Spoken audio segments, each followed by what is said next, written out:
So I'm following on, this is kind of a part 2 in the series, looking into the number of young men that are being found after disappearing, sometimes for days or weeks or months, and then being found in water, with no real explanation as to how or why they got there.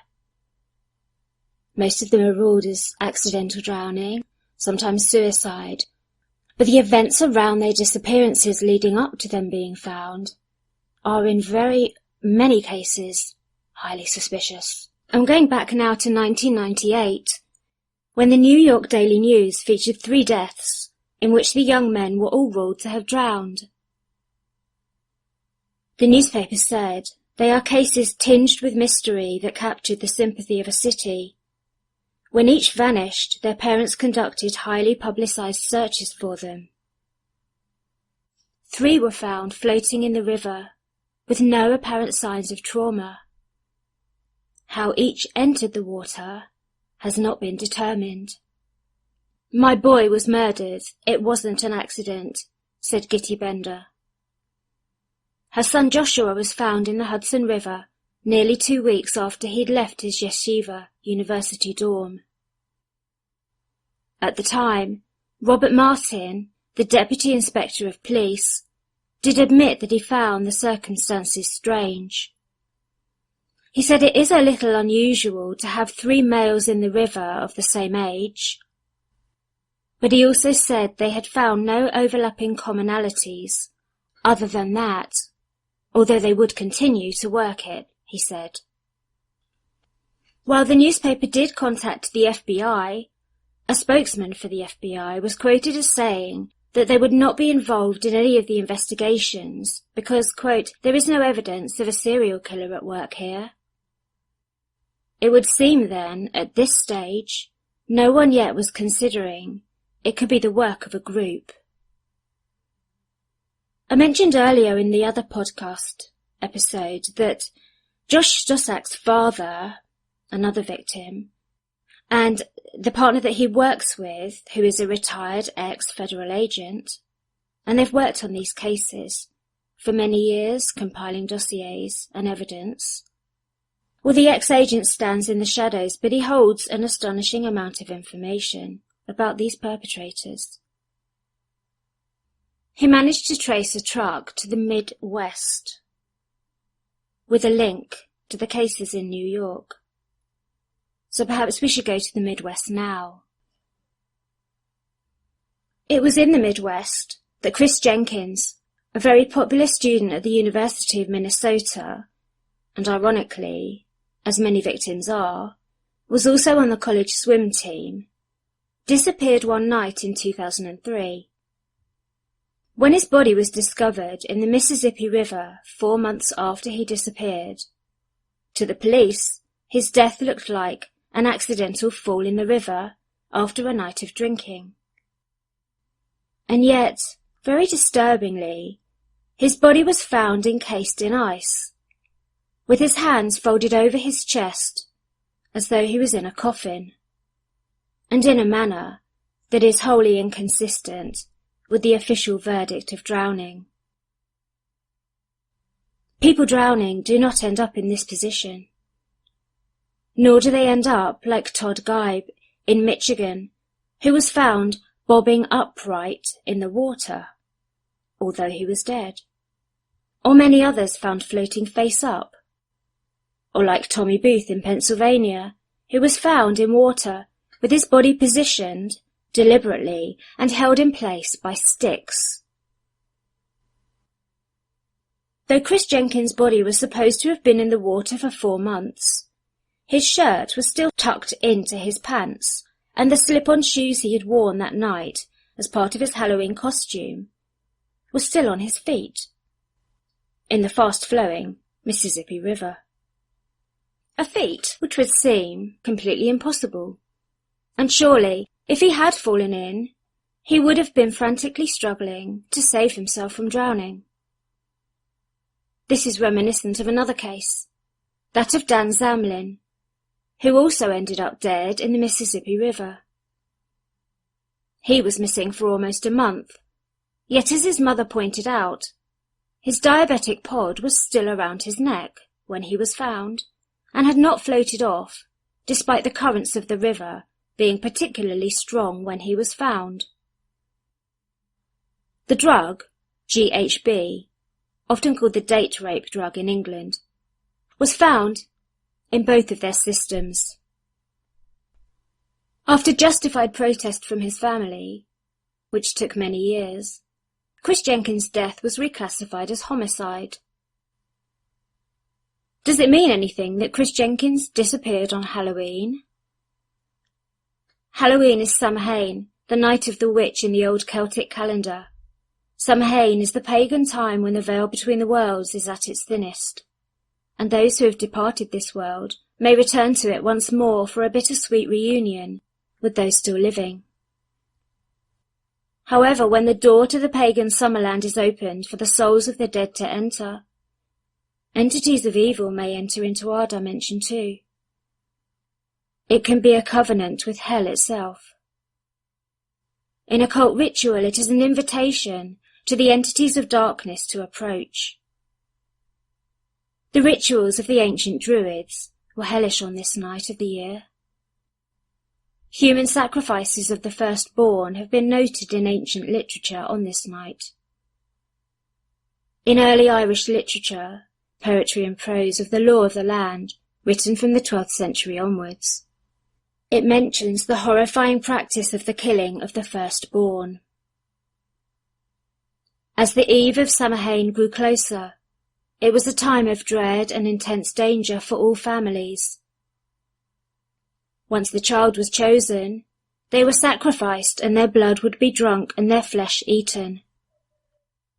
This ritual was a devout act, according to the Roman author Pliny the Elder in his book The Natural Histories, Remedies Derived from Living Creatures, written around AD 70. It says, to murder was an act of the greatest devoutness, and to eat his flesh most beneficial. The Druids counted it an honourable thing. Chris Jenkins disappeared while still dressed in his Halloween costume after being kicked out of the bar he was drinking in, the Lone Tree Bar and Grill, in downtown Minneapolis, for allegedly being disruptive. He was left outside without his coat or wallet. Tracker dogs hired privately by the family traced his scent to a parking garage. It appeared that he had been abducted, bundled into a van, and driven away to his terrible fate. He had been clutching pieces of his own hair. That too is said to be of an occult meaning. And yet this may have nothing to do with the occult at all. Things really are not that simple. On the day of his memorial service, a woman phoned the priest conducting the memorial service to say that she'd seen something written over one of Chris's missing persons posters at a bus stop. Someone had written, "Loaded into SUV, paid in dollars green." The drug GHB was found in his system. He'd never been known to take drugs. His mother said, "The evil is rampant, deep and widespread." He was abducted, driven around for hours and tortured, then taken to the river and killed. Then his body was positioned and taken to a different part of the river and left there. An hour away and a year earlier, student Joshua Guimond disappeared. He was a student at the College of St. Benedict's and St. John's in Eau Claire, Minnesota. It was Saturday, November the 9th, 2002. He was last seen at his dorms on campus. Private tracker dogs, which were brought in by his family, traced his scent to a pond behind St. John's Abbey, next door to the university. Though the pond was examined with sonar, he was not in the water. He's never been found. Joshua disappeared just before he was due to present a mock trial on the alleged abuse carried out by clergy associated with his university, who resided at the abbey next door. In 2004, the friends of Joshua presented a paper to their university, remarked, when presenting their paper, that if he had not disappeared, he would have been graduating with them all. They wrote, "Bodies don't just disappear, unless someone makes them, and feasible alternatives are running thin. Explanations have become laughable. The prevalent explanation is that he somehow got lost after a night of drinking, ending up in the campus lake." They point out the Trident Foundation is the leading authority on search and rescue in water, and they cleared all the bodies of water on the campus. Quoting the head of the search organisation, they say, "This private search and rescue team have never searched a lake and then later found a body." In other words, they've never missed a body that was there in the water. They've always found one if one was there. Scott Rom, the director, added, "I would recommend the search heads in another direction. Our technology provides very high degrees of reassurance that he is somewhere else." Josh was last seen leaving a dorm room, just a couple of minutes' walk from his own dorm, but he never reached his own room. He didn't have glasses on, he had no coat and no car. It didn't seem that he would have been heading out anywhere far.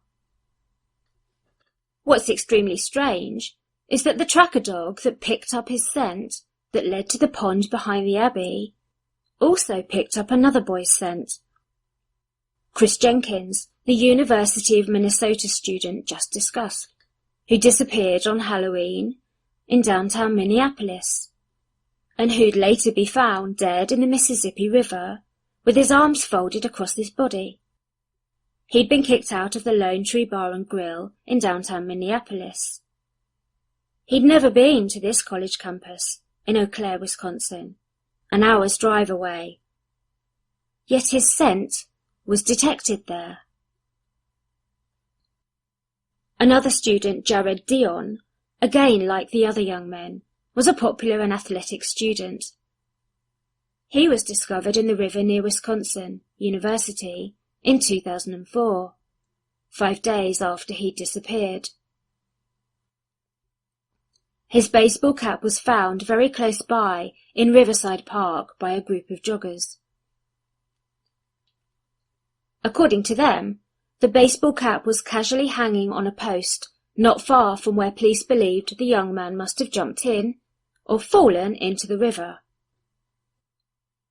At a later autopsy, it was found that he had been moved 10 hours prior to his death.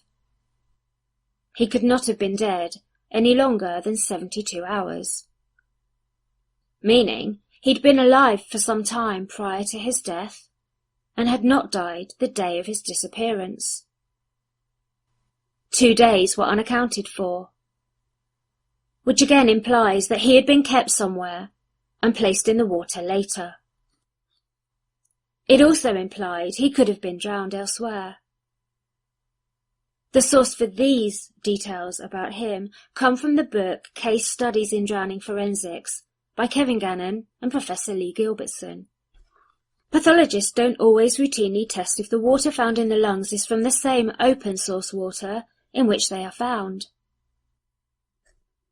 He could have been drowned in a bathtub, or in a van, driven around with a specially made water compartment in the back of it. Jared was dead before he entered the water. As one anonymous commentator says, they are drowned elsewhere and dumped after the drug is out of their system. That's why a lot of the victims are found in areas that have already been searched. An ME isn't always capable of knowing which body of water the victim drowned in. They could all have been drowned in baths, but as the killers seem to be so mobile, I think it's more that they are using a white panel van with a tank of water in the back. Coming from a guy who knows more about these murders than anyone living. Why would he say that last sentence? Is he pretending to have inside knowledge of the killers? Or is he just someone pretending to know what's going on? Is it a brag or a taunt coming from someone involved? or just a fantasist. But could this be how they're doing it? Bodies have been found in different states at the same time. It cannot possibly be the work of just one man. While it's certainly possible, and indeed likely, that some of these cases, of the 300 plus deaths, are accidental, or victim of murder, unrelated completely to the idea that there are a group or groups going around doing this. However, the overwhelming majority of these cases do seem to be connected. Jared had last been seen in a bar where he told a friend he was going to a party afterward. He was seen talking to a blonde, but it was never determined if this was a male or female, and they've never been identified. He was found in the opposite direction to which he had told his friends he was heading. He was alive for 3 days after his disappearance. He was drowned, but he didn't drown in the river. He was held, kept alive for 3 days, drowned, then taken to the river and placed into it. His autopsy results showed no pink froth, according to retired Kevin Gannon, and this indicated that there was no struggle to save himself from being drowned. In a struggle to survive while drowning, the blood vessels in the lungs will burst and seep blood into the body. This did not happen when he drowned. There was no struggle. These young men are not trying to save themselves, and yet, as Professor Craig Jackson in England says, and he's spoken out about the Manchester cases in England, which we will get to in another podcast, he says suicide by drowning accounts for only 4% of suicides. It's not a popular method, requires the person to weigh themselves down with something, and invariably the natural survival instinct will kick in, and they will save themselves from drowning. None of these college boys are trying to save themselves. Why is this? Because they are often dead or unconscious before they even enter the water, in all possibility. There is a possibility that some victims' clothes have been tampered with prior to being found, sometimes being put back on their bodies the wrong way, for example, or missing, suggesting that they were removed by someone. Is it a gang of serial killers, a syndicate of some kind, a cult, an organised group that has crisscrossed America, travelling to college campuses in different cities, in a dozen different states, in an ever-increasing murder spree? It would almost seem as though the men are being deliberately targeted. Why are many of the bodies returned to the area previously searched? Do the killers enjoy this so much that they like to tease and taunt law enforcement? Most likely it is the work of some kind of organised gang. This is the belief of gang-stalking expert Professor Gilbertson. That is his opinion, based on thorough scrutiny of the individual cases, the identical victim type, in the early days, and what he believes is their abduction, confinement, and subsequent death by drowning.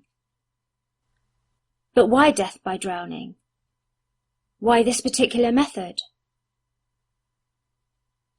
When I was talking to Professor Gilbertson, back in 2014, he raised concerns that the unexplained phenomenon of identical young men ending up dead seemed to have spread to England too.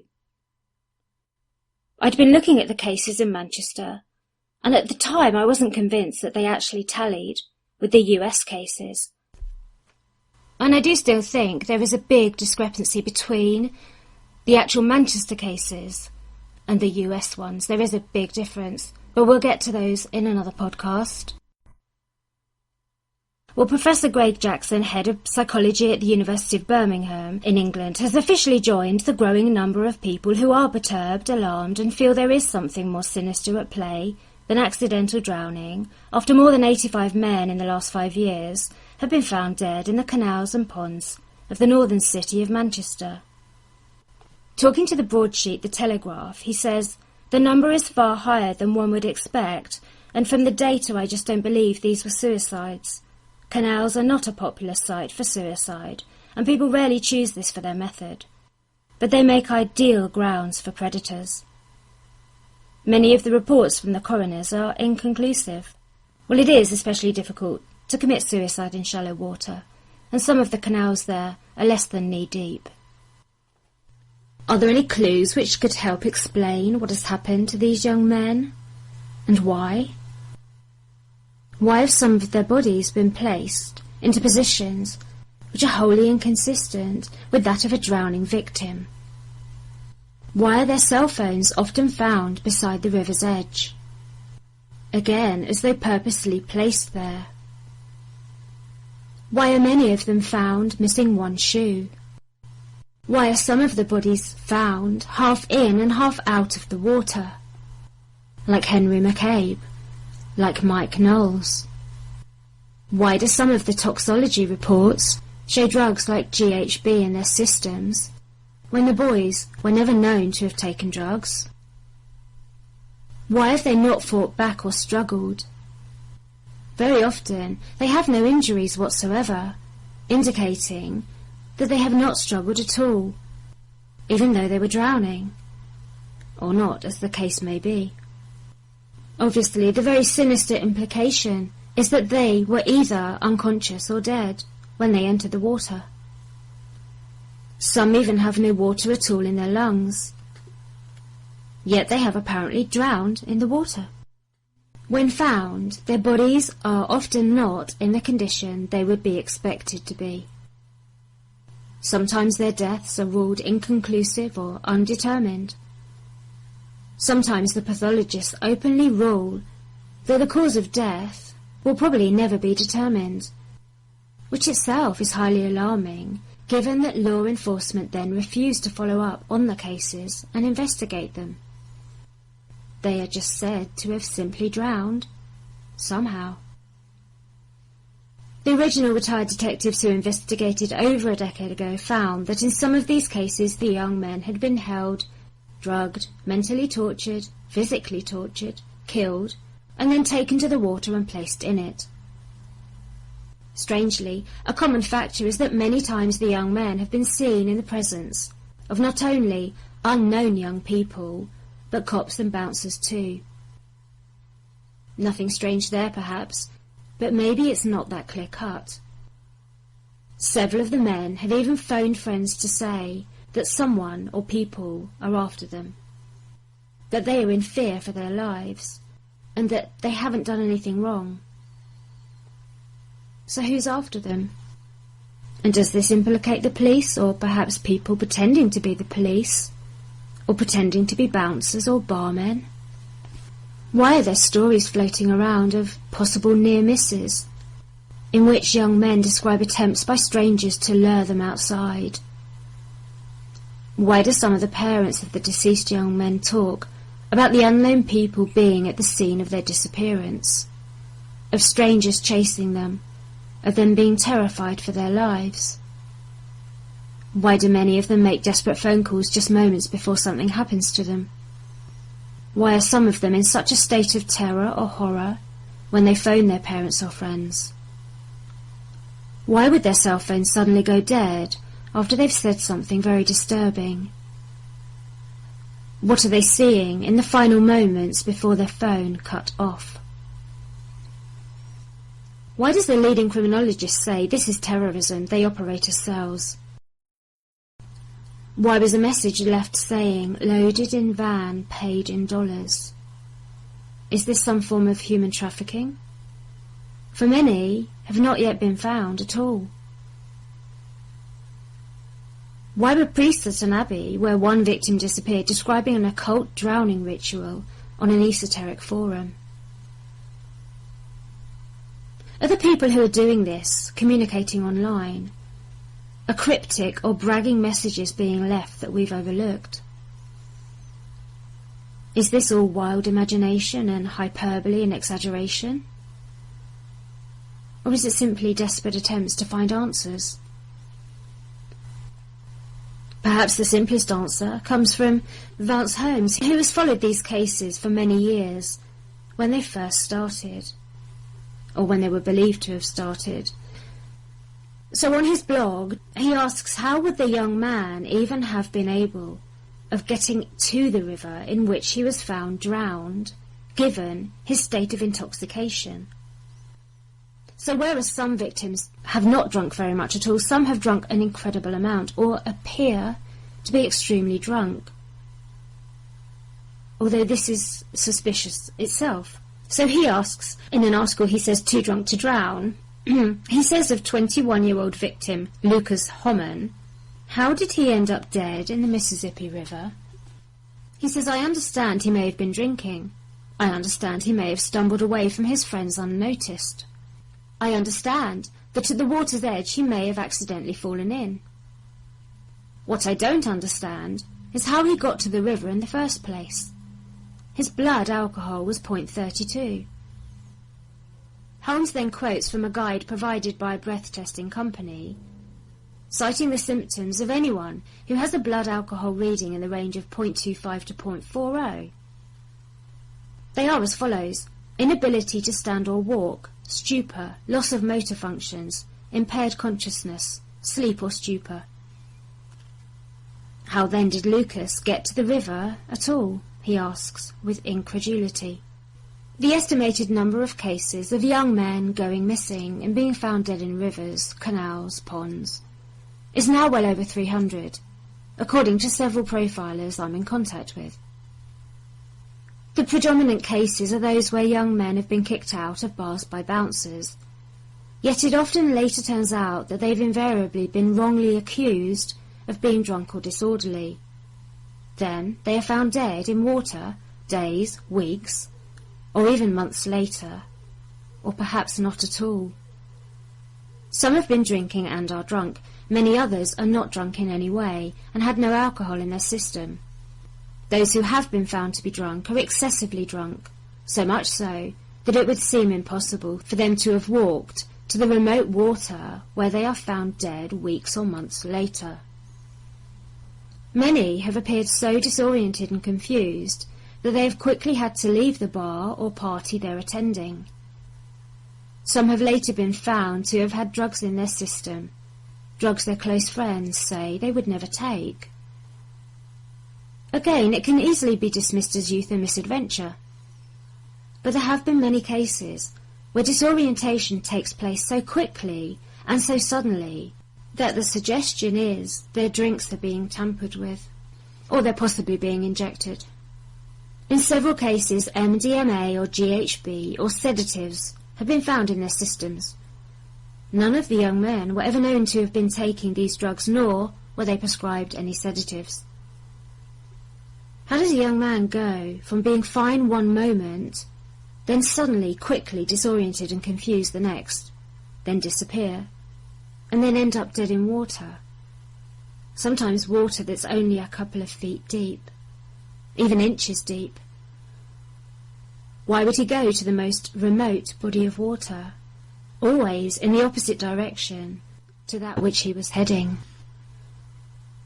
Of the young men who were kicked out, very often for reasons which are either spurious and false, or later flatly denied, why are these young men purposely separated from their friends?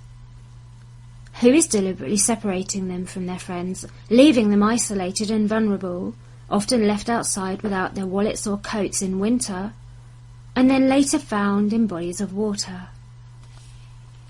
Strangely and suspiciously, this seldom happens in the spring or summer, and yet they would be the most likely times for an impromptu swim. In almost every case, why have even those who have had nothing at all to drink walked in the exact opposite direction to that which they told their friends they were heading, back home? So are they walking, or are they being led?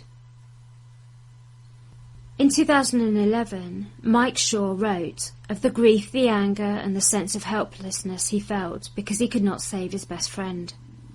He writes, Sly McCurry did not walk out onto the ice of Lake Superior that cold January 2010 winter night and fall through and drown. He was murdered. No one can ever convince me it was anything but murder. He was more than a friend to me. His smile would light up a room. He was always full of life, always happy. He would never have went from the nightclub to that secluded area alone in 20 degrees below weather, with no coat, and drown. He had no car, and after being thrown out of the club via the back door, on the alleged grounds that he was drunk, he was left in the alleyway. 4 months later, his body was found in the lake. I was a trained fighter for many years and felt protective over my friends. I've never received closure. His death was ruled accidental due to cold water immersion. His scent stopped at the back of the hotel. Like clockwork, I see these killers strike all over the northeast, he says. How do some of them end up dead in water, often having apparently climbed over high fences and jumped into ponds or retention tanks just a few inches deep, and forgotten how to swim? How do very fit wrestlers, sportsmen, and most notably, young men on swim teams end up dead in shallow water, only inches deep, having suddenly become unable to swim? We have the terrible case of Walton Ward. His sister says her brother also died in inexplicable, mysterious and terrible circumstances. She says Walton was last seen alive at Landshark's Bar, Indianapolis, with a bouncer at approximately 1:20 to 1:30 a.m. on October the 12th, 2012. His last attempt to save his own life was at 1:30 a.m. when he dialed 911 from his phone for help. His killers interrupted his 911 call and murdered him. He knew he was going to be killed. His desperate call lasted for 1 second, which was just enough to register to the nearest cell phone tower, but it wasn't long enough to save his life. That was the last time we knew him to be alive, until construction workers discovered his body on October the 22nd, floating in the river a few blocks from the bar 10 days after his desperate call to 911 on that night. His phone was found on the bank of the river behind a restaurant. The police said he must have been drunk, fallen in, or gone swimming in the dead of winter. Authorities ruled that he had died of asphyxia due to drowning. The thing was, her brother was a Muay Thai fighter. He knew how to look after himself, and yet he too died. He drowned in just inches of water. Why have many victims made very disturbing phone calls after they disappear? Why are several of them screaming down the phone before their phone goes dead? What are they seeing? Who or what is there with them causing them such uncontrollable terror? Well, I'll continue on in the next podcast to reveal more.